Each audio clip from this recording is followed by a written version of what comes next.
Il est 13h.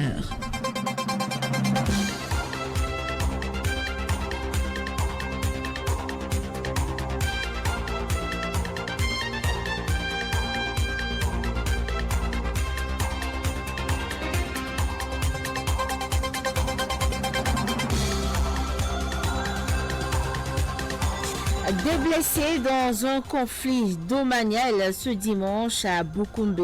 Deux familles se réclament la paternité d'une terre cultivable depuis des années.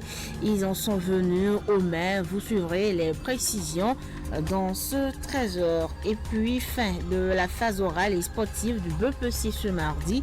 Les candidats sont confrontés aux épreuves orales et sportives depuis hier.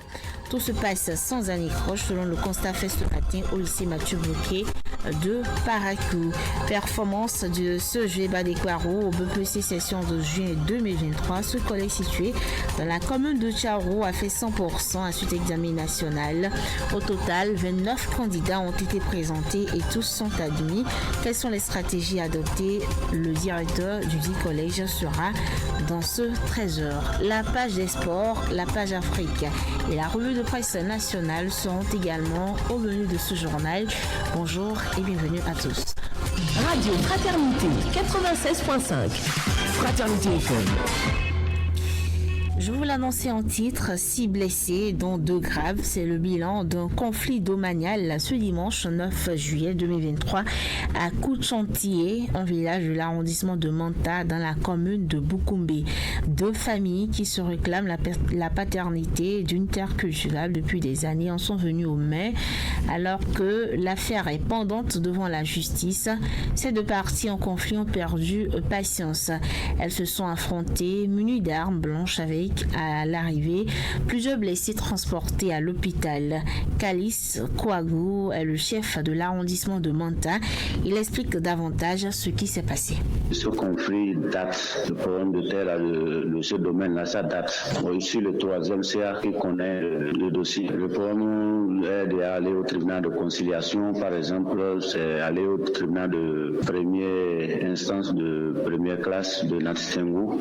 Mais bon, ils n'ont pas encore décidé. Quand les deux familles ont décidé de se faire justice sur le terrain parce que l'autre veut labourer, l'autre veut labourer aussi. Et chacun sort de son côté avec les instruments de guerre et ils se sont affrontés sur le terrain. C'est coupe surtout, ils ont utilisé. Coupe, gourdin, les deux parties se sont affrontés. Certains étaient 3, d'autres étaient 6. Selon mes informations, 2 parmi les 6 ont fui, les autres se sont affrontés. Donc, réellement, c'est 6 personnes qui se sont vraiment blessées. Actuellement, à l'heure où on parle, il y a 2 personnes à l'hôpital Saint-Jean-de-Dieu de Tandieta. Oui. Donc, vraiment, l'état est critique, mais le reste, ça peut aller, ils sont aux soins au niveau de l'hôpital de Manta. L'heure est maintenant à un retour calme. Le chef de l'arrondissement de Manta a depuis entamé des actions de sensibilisation auprès de ses administrés. Il n'a pas manqué également d'informer sa hiérarchie. Caliste Kouagou, joint au téléphone par Jacques Tégbé. D'abord, je me suis rendu à l'hôpital et dans les villages rencontré le chef village et autoconseiller afin de discuter avec eux, les sensibiliser. Aussi, j'ai déjà pris les images là envoyées dans le forum dénommé Manta Info, appeler à l'attention de tous ceux qui avaient le comportement semblable pour leur dire voilà le résultat. Est-ce que maintenant ceux qui se sont livrés à ce combat à cause d'une portion de terre, est-ce qu'ils peuvent maintenant cultiver cette terre étant couchée comme ça? Donc c'est les sensibilisations surtout, même la justice, je ne sais pas pour le moment, il faut que les parties soient plus ou moins guéries avant qu'on ne puisse parler de quoi que ce soit. Une telle situation ne peut pas se passer sans que moi, en tant que chef d'arrondissement, je ne puisse remonter l'information au niveau du maire et à son tour le préfet, pourquoi pas. Donc aussi la police, à son tour aussi le procureur est bien informé. Retour sur place ici à Parakou pour parler de l'insalubrité grandissante. Les auditeurs en font le sujet principal au cours de nos tranches de grogne. Ils dénoncent notamment le choix de certains sites par la mairie pour la décharge finale des ordures. Selon ces derniers, ces sites sont à proximité des ménages et exposent les riverains à des risques sanitaires. C'est le cas des sites de Damangoro et de Kandagbe. Rapprochés, la mairie explique la raison de la création de ces décharges finales. On écoute les explications de Romain Abalo, chef division gestion des déchets à la mairie de Parakou. Les sites que vous avez visités sont le dépotoir intermédiaire, mais le site de Damangoro est la décharge finale, provisoire que la commune de Parakou dispose depuis plus de 15 ans. Et vous allez constater que les populations qui parlent aujourd'hui de ça sont venues retrouver cette décharge-là parce que l'administration traite la voie chaque année. Et c'est parce que la voie a été traitée et entretenue qu'elles ont eu accès à ce site-là, là-bas elles ont construit. Mais il faut noter que chaque année, l'administration communale s'arrange pour faire le refoulement de ces ordures-là, histoire de rendre encore ce site accessible et un peu plus pratique. Quant au site de Kandagbe, vous allez constater que par le passé, c'était une crevasse assez grande qui retenait même parfois de l'eau qui créait des dommages aux populations. Et pour pallier à tout ça, on a essayé de mettre un peu ces ordures-là pour combler le vide qu'il y a là et compacter. Chaque moment, l'administration s'arrange à refouler ces ordures. L'administration envoie le bulldozer et le compacteur pour faire le refoulement et compacter ces ordures-là parce que nous-mêmes, nous savons que la santé des populations incombe beaucoup plus et nous n'avons pas oublié ça.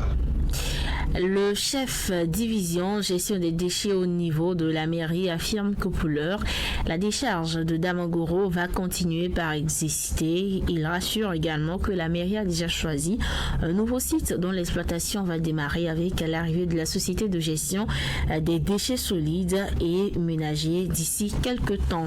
Il invite par la même occasion les populations à s'abonner aux structures de pré-collecte d'ordures. Suivez les précisions de Romain Abalo. Ces populations-là savent, et vous-même arrivez sur le terrain, vous avez constaté que c'est ces populations-là qui sont venues retrouver la décharge. Et la décharge, c'est sur le domaine administratif. Et l'administration utilise son domaine pour pouvoir gérer les problèmes auxquels elles sont confrontées. En attendant, nous allons continuer par verser les ordures, continuer par refaire le refoulement, continuer par envoyer les machines compactées jusqu'au moment où nous allons trouver un autre site encore plus éloigné et pouvoir quitter cet endroit-là. En attendant, un autre site est en train d'être identifié au moins à 20 km de la ville et nous serons accompagnés par la SGDS qui va s'en occuper de ce secteur avec la mairie de Parakou. Et en ce moment, on sera un peu plus éloigné et nous allons prendre des dispositions pour pouvoir sécuriser le périmètre pour que dans le futur, on ne nous dise plus que nous sommes plus proches de la décharge. Nous passons par votre canal pour informer les populations que l'abonnement aux structures de pré-collecte est obligatoire. Le désordre que vous constatez vient des populations elles-mêmes. Si les populations s'abonnent et les ONG font la pré-collecte, la collecte sera faite et envoyée où cela doit être envoyé et non constaté partout où nous les voyons. Dans le même sillage, on parle de l'insalubrité au quartier Jazira. Dans le premier arrondissement de la ville de Parakou, les habitants du dit quartier ont transformé une partie du pont qui relie ce quartier en un dépotoir sauvage. Une situation qui ne permet pas à la libre circulation au niveau de ce pont avec à la clé des risques de maladie. C'est une situation désolante selon les riverains et suivez la confirmation à travers les propos de Adamo Abdoulaye, riverain et faiseur d'opinion, rencontré par la rédaction. C'est à côté d'une scierie et au quartier Zazira, appelé Pont Badim. C'est à cet endroit. Les ordures ont coupé carrément la voie. Parce que s'il n'y avait pas l'autre côté, je ne sais pas comment l'homme va monter sur des ordures pour passer. C'est les riverains, ce n'est pas quelqu'un d'autre, c'est nous. C'est ceux-là qui sont à côté là, c'est tout. Moi personnellement, je ne suis pas ici, mais en passant ce que je vois, certainement que si on ne ramasse pas ça là, ça va nous rendre malades. Parce qu'il y a des mouches, des saletés. Regardez les coqs qui sont en train de fouiller là, c'est très vilain, vraiment. Même si vous voulez rester ici, vous n'allez voir personne. Mais tard dans la nuit, on vient jeter et puis la personne tourne d'eau et puis ça s'arrête là. Ce que nous voyons, c'est des ordures et vraiment, c'est la maladie que nous courons si on ne nous dégage pas ça là. Parce qu'on ne peut pas rester ensemble avec les ordures en pleine ville. Vraiment, ça fait tellement mal. Face à cette situation, le faiseur d'opinion invite les populations à arrêter ces actes d'incivisme et appelle par la même occasion la mairie à leur venir en aide afin de dégager ces ordures et surtout passer à la répression. Adamo Abdoulaye se fait plus précis. Ceux qui font ça n'ont qu'à savoir qu'ils sont en train de rendre malade à tous ceux-là qui sont dans la ronde. Parce que vraiment, les ordures et les hommes, normalement, il faut qu'on éloigne ces ordures-là de la population. La mairie, on a une fois grogné, mais la mairie, c'est toujours silence radio. Sinon, vraiment, si la mairie sillonnait pour voir, je ne crois pas s'ils vont faire une semaine sans ramasser ça là. Mais on a une fois grogné, mais c'est comme si on verse l'eau dans le dos du canard. S'ils vont nous écouter, franchement, de chercher les voies et moyens avec le chef quartier ensemble pour qu'on puisse savoir comment se débarrasser de ces ordures et qu'on mette quelqu'un qui gardera ici. Sinon, ça va se répéter une fois. Autre volet de l'actualité, après des années compliquées sous le règne de Muhammadu Buhari, le Nigeria et le Bénin semblent désormais s'inscrire dans une nouvelle dynamique. En témoignent les rencontres régulières entre les présidents des deux pays. Bola Ahmed Tinubu et Patrice Talon ont déjà eu 3 tête-à-tête depuis l'arrivée au pouvoir du président nigérian. Mais cette intense activité diplomatique est-elle déjà suffisante pour parler d'une redynamisation des relations bénino-nigérianes? Nous avons posé la question à un spécialiste des questions de relations internationales. Suivez la réponse du docteur Abdias Kojo Orisha. On est bien tenté de répondre par la positive dans la mesure où on observe quand même un certain attachement, mieux quand même que ce qu'on observait entre Patrice Talon et Muhammadu Buhari. C'était un attachement entre le président Patrice Talon et Ahmed Tinubu. Et je crois bien qu'il y avait un certain nombre de canaux qui ont été mis en place bien avant même que ce dernier ne devienne un président. Alors, le Bénin a quand même une diplomatie assez pragmatique et ça, c'est bien connu, qui est axé sur l'économie. On l'a démontré lors de l'élection, par exemple, de l'actuelle présidente de l'OMC, qui est une Nigériane, où le Bénin a apporté son soutien au Nigeria. Et je pense que le véritable problème que le Bénin a eu avec le Nigeria était beaucoup plus dû au président Muhammadu Buhari, qui, il faut le reconnaître, est un nationaliste pur et dur. Je pense que c'était beaucoup plus dû à des personnes. En plus de ça, il faut ajouter le fait que le climat n'était pas vraiment très bien entre notre chef de l'État et certains leaders de la classe économique nigériane. Rester intransigeant avec l'ex-président Buhari, Patrice Talon semble montrer une certaine ouverture depuis l'arrivée de Bola Tinubu à la tête du Nigeria. Mais le président béninois fait-il finalement profil bas? Suivez sur la question l'analyse du docteur Abdias Kojo, expert des questions de relations internationales.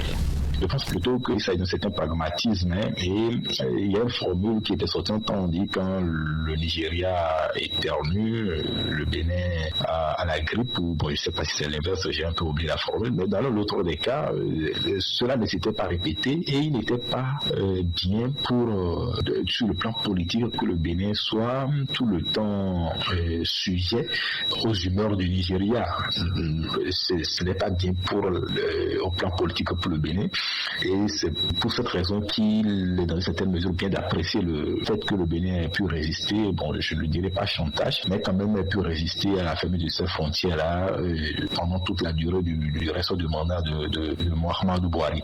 Et avec ce nouveau président, je pense que le Bénin a trouvé quand même bien de renouer les liens parce que les enjeux de coopération entre le Bénin et le Nigeria ne sont pas que commerciaux, non, et la coopération doit être également sécuritaire et sanitaire également. C'est pas dans bien d'autres domaines, pourquoi pas politique. Il ne faut pas oublier que récemment, lors de l'élection de la présidente de l'OMC, de la directrice générale de l'OMC, que le Bénin a quand même apporté son soutien au Nigeria. Et l'éducation à présent pour poursuivre ce journal. Suite et fin ce mardi, les épreuves orales et sportives de l'examen du BEPC session de juin 2023 au lycée Mathieu Bouquet de Paraco. Ce sont les candidats des établissements privés qui planchent depuis ce matin. C'est le constat fait par une équipe de la rédaction. La course vitesse, le lancer de poids et le saut en longueur sont les disciplines dans lesquelles les candidats composent. Tout se déroule sans aucun incident majeur à défaut de quelques cas d'absence enregistrés. On écoute Narcisse Adja, enseignant de pièces rencontré par une équipe de la rédaction. Ce sont les candidats ayant composé dans le centre du lycée Mathieu Bouquet. Il faut dire précisément, beaucoup plus c'est les collèges privés de la place se sont retrouvés ici. Il faut dire que dans l'ensemble, ces apprenants ont présenté une très belle prestation.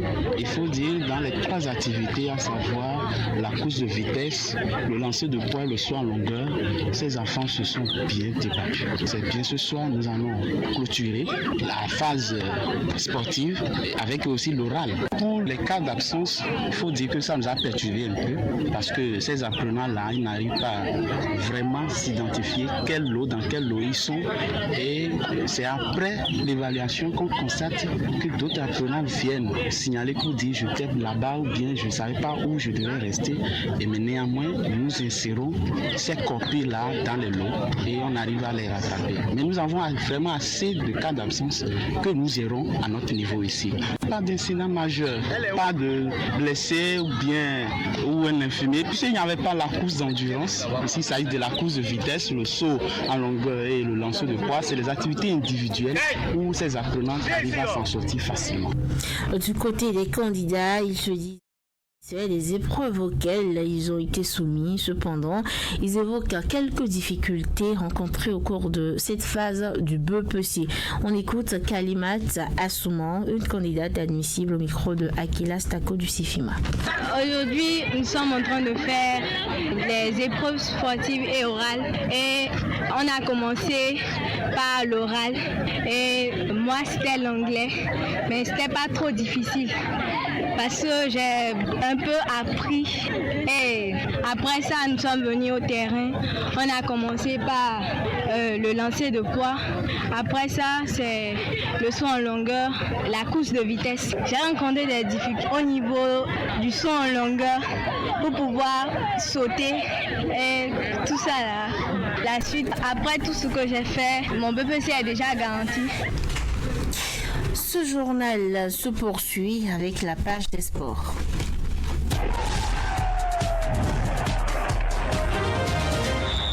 Les sports, c'est avec vous, René Soglo. Bonjour.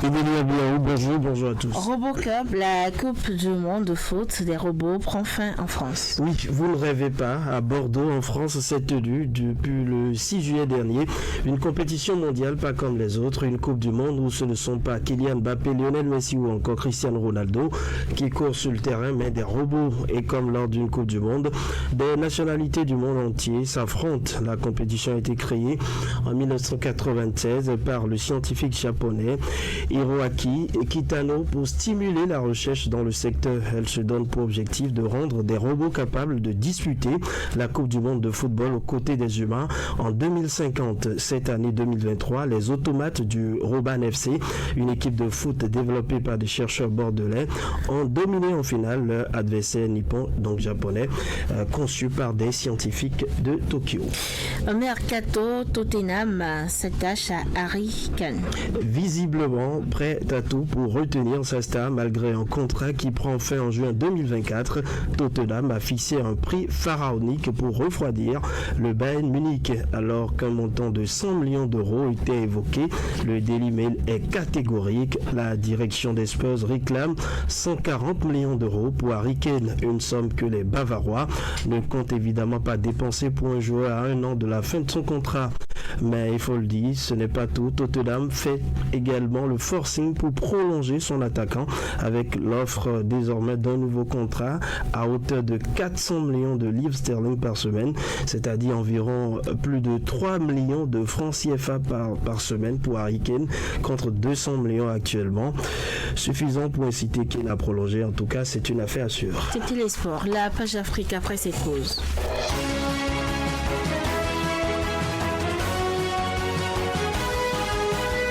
Karine Djegui, bonjour. Bonjour Fidèle Abiao. Au Soudan, Human Rights Watch dénonce des crimes de guerre à Mistiri, au Darfour. Des dizaines de personnes ont été tuées et blessées lors de l'attaque fin mai par des paramilitaires des forces de soutien rapide FSR et des tribus arabes de la ville de Mistiri au Darfour, presque entièrement incendiée, affirme ce mardi 11 juillet Human Rights Watch, qui exhorte la CPI à enquêter sur ces, je cite, crimes de guerre. En Centrafrique, le projet de nouvelle constitution franchit une nouvelle étape. Le référendum sur le projet de nouvelle constitution est prévu dans un peu plus de 2 semaines, le 30 juillet prochain. Et en vue de ce scrutin, le président Faustin Archange Touadéra vient de remettre le projet de test à la direction nationale de la campagne référendaire, l'organe chargé de publier ce test.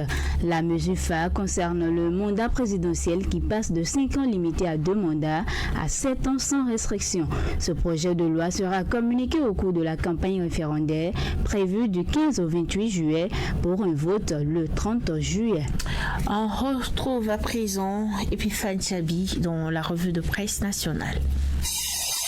La revue de presse. Bonjour à tous et bienvenue dans cette revue de presse. Gérard Zagrodnik est-il impliqué dans les malversations orchestrées à la Société béninoise d'énergie électrique? C'est en tout cas ce qui laisse croire une publication qui fait le tour des réseaux sociaux depuis la semaine dernière, appelle le matinal. Pour le gouvernement, cette actualité relève d'une pure rumeur, puisque n'ayant aucun élément matériel pouvant confirmer ce qui se dit ça et là, note le journal. Pour le porte-parole du gouvernement, il appartient à ceux qui écrivent d'apporter la preuve de leur information et le patron de la communication gouvernementale dit avoir noté que le directeur général de la SBEE est en déplacement et qu'avant son voyage, il a régulièrement signé un acte pour nommer son intérimaire, précise la publication. Wilfred Léandre Mbedje dit n'avoir à sa connaissance que ces seules informations, quitte à ceux qui affabulent et dénoncent de tels actes d'apporter les preuves de leurs allégations. Dans la suite, le canal nous informe qu'à la Société béninoise d'énergie électrique, la personne responsable des marchés publics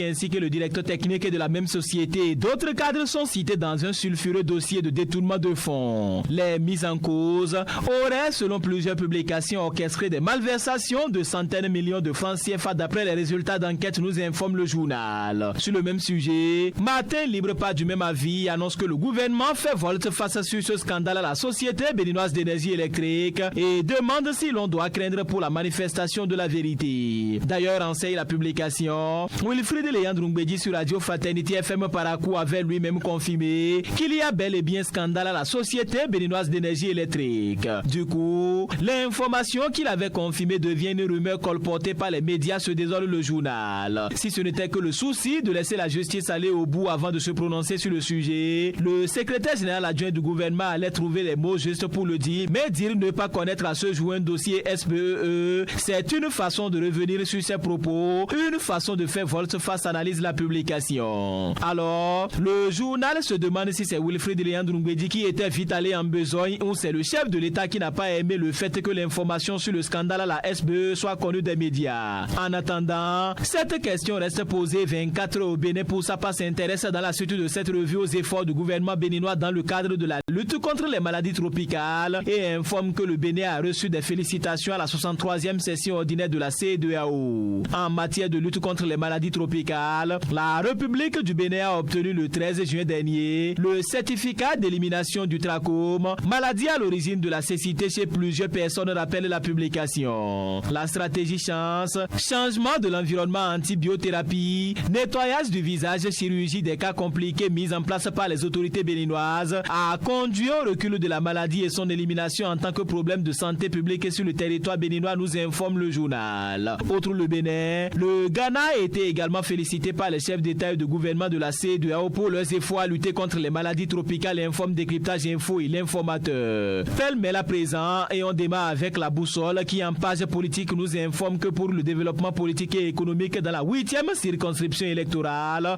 Eugène Asankpon, la jeunesse de Tchatchou et de Papané adhère au réseau Ousmane Traoré. Cette adhésion, qui s'est confirmée ce samedi 8 juillet 2023 en présence des membres du bureau politique du dit réseau, a été marquée par plusieurs déclarations politiques. La première déclaration est celle de Eugène Asankpon, acteur politique résident à Parakou, qui a salué les actions du ROT et son président d'honneur Abdoulaye Ousmane Traoré. Selon lui, sa motivation de rejoindre le réseau s'explique par le fait de la précarité, des conditions difficiles dans le rang des jeunes et des femmes qui peuvent trouver une solution grâce à ses efforts. En page éducation, Matin Libre informe que la première délibération du baccalauréat session de juin 2023 est prévue pour le 12 juillet prochain. Selon le chronogramme de l'office du baccalauréat, les candidats à cet examen seront situés sur leur sort demain. Après cette première délibération, ils pourront consulter leurs résultats sur la plateforme dédiée aux examens et concours selon l'informateur. Pendant ce temps, le matinal révèle qu'un premier rapport suite au drame survenu au stade général Mathieu Kérékou a été déposé ce vendredi 7 juillet 2023. Le dit rapport a été déposé par la commission d'enquête administrative conduite par le conseiller technique du ministre des Sports Jean-Marc Kadjovi Boko, indique le Canard. Des détails n'ont pas été donnés sur ce premier rapport d'enquête, confie le journal qui précise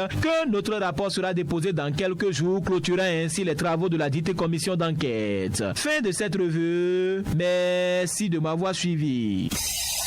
C'était la revue de presse. Ce sera tout pour ce journal. Merci de nous avoir suivis. Je suis Fidélia Biao à la présentation. Merci, Madame Fidélia Biao, pour cette très belle présentation.